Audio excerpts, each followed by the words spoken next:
Assalamualaikum warahmatullahi wabarakatuh. Bagaimana kabar kalian hari ini?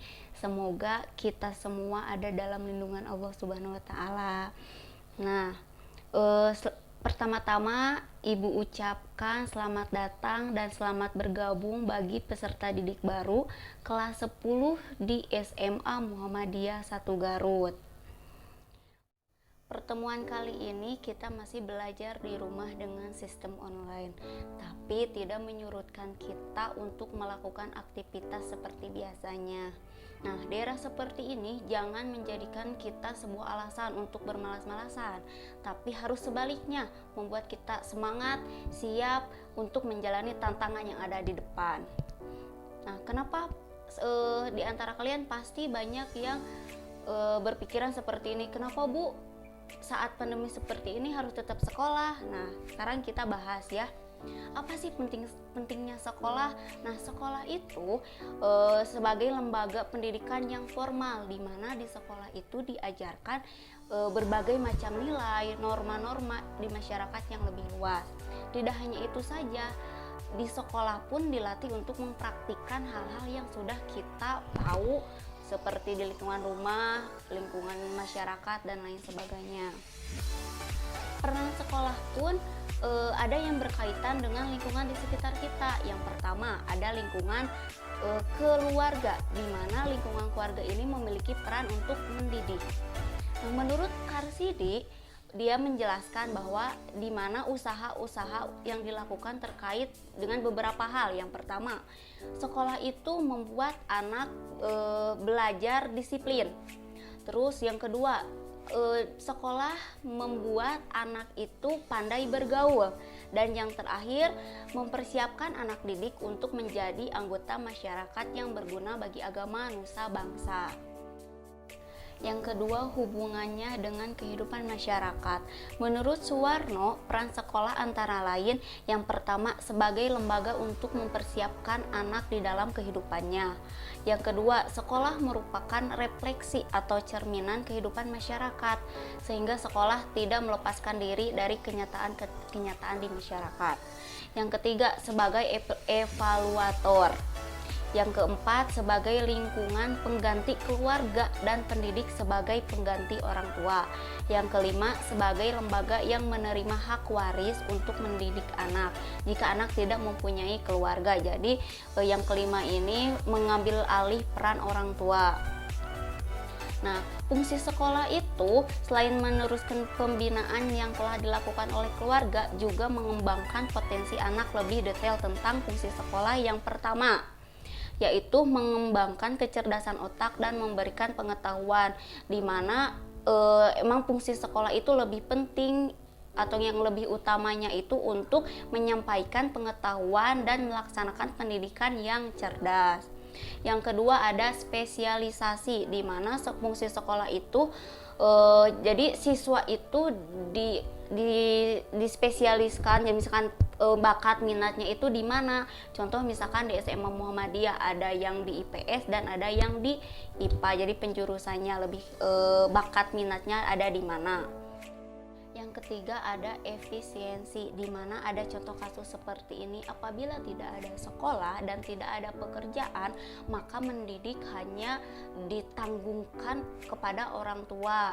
Maka hal ini tidak akan efisien karena orang tua terlalu sibuk dengan pekerjaannya, serta banyak orang tua tidak mampu melaksanakan pendidikan.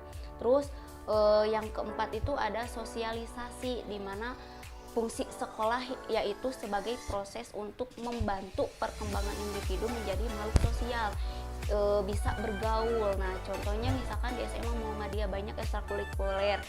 Kalian diharapkan, ibu sarankan untuk mengikuti ekstrakurikuler karena di sana kalian pasti akan mendapatkan banyak pengalaman baru, banyak teman baru, dan banyak pembelajaran baru.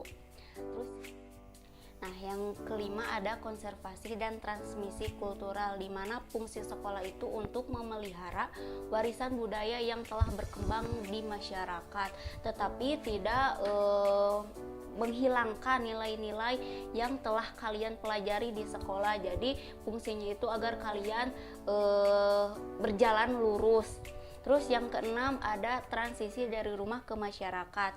Ketika kalian berada di lingkungan keluarga, pasti kehidupan kalian itu menggantungkan kepada orang tua. Nah, setelah kalian masuk ke sekolah, lingkungan sekolah, maka kalian diberi kesempatan untuk berdiri sendiri dan tanggung jawab sebagai persiapan masuk ke dalam lingkungan masyarakat.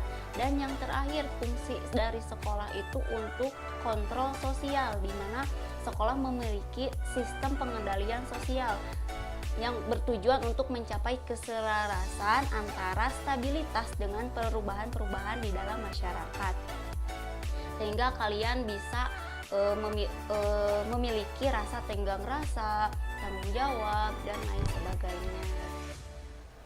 Nah, sekarang kalian jangan malas-malas ya untuk belajar, karena belajar itu sebuah proses, pendidikan itu sebuah proses untuk mencapai apa yang kalian inginkan. Salah satu peribahasa menyebutkan seperti ini, sakit-sakit dahulu, bersenang-senang kemudian. Nah, itu adalah proses dari belajar, bisa dikatakan sebagai proses dari belajar. Nah, bagaimana cara mengatasi hambatan-hambatan dalam mencapai kesuksesan atau kalian dalam menghadapi rasa malas? Yang pertama ada berpikir optimis bahwa kita mampu, kita bisa mengatasi semua yang kita anggap sulit. Yang kedua, proaktif, artinya mengupayakan agar pikiran kita selalu berpikir positif, inovatif, kreatif. Terus yang ketiga ada mempunyai tekad yang tinggi, ya jelas kita niatnya harus benar-benar lillahi ta'ala. Terus yang keempat, jangan pernah mengeluh. Terus yang kelima, terakhir, jangan pernah menganggap sesuatu yang sulit itu menjadi beban. Nah, jadi untuk anak-anak yang udah masuk ke SMA Muhammadiyah, kalian itu sudah tepat memilih sekolah. Karena selain kalian diberi informasi atau pendidikan mengenai pengetahuan umum, tapi di SMA Muhammadiyah itu diberikan ilmu tentang keagamaan ya. Program yang pertama itu misalkan kan kalau di sekolah lain kalau jam 7 udah langsung masuk ke kelas masing-masing, tapi di SMA Muhammadiyah kita itu masuk dulu ke masjid. Nah, di sana kita kajian, setiap kelas kebagian untuk memaparkan, misalnya kebagian kelas hari Senin sekarang misalkan kelas 1, terus dan lain sebagainya, dan kelas-kelas lain yang lainnya. Jadi kalian ikutin semua program-program yang ada di SMA Muhammadiyah, terkhusus laki-laki ya, ada tahfidz dan lain sebagainya. Kalau ada apa-apa kalian bisa langsung hubungi ibu sebagai guru BK kalian. Jadi kalau setiap ada masalah jangan dipendam sendiri, kita cari solusi bareng-bareng, pecahkan bareng-bareng. Dan ibu sarankan tetap ikut organisasi dan terus aktif di SMA Muhammadiyah. Nah, nanti di ujung diskusi ini ibu akan tampilkan slide video agar kalian lebih termotivasi untuk belajar. Sekian pembelajaran yang bisa ibu sampaikan, semoga bermanfaat untuk kita semua. Tutup saja dengan bacaan hamdalah bersama-sama. Alhamdulillahirobbilalamin. Billahi fisabilil haq, fastabiqul khairat, nun wal qalami wa may yasturun. Wassalamualaikum warahmatullahi wabarakatuh.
ke keuskupan, Bu. Oh, ya udah deh, Pak. Ya.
Yuk Pak Endar, sampai ketemu lagi.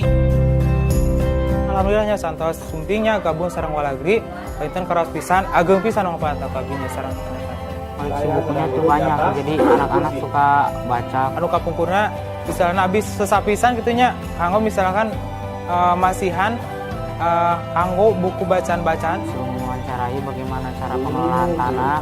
Tentang menanam jagung.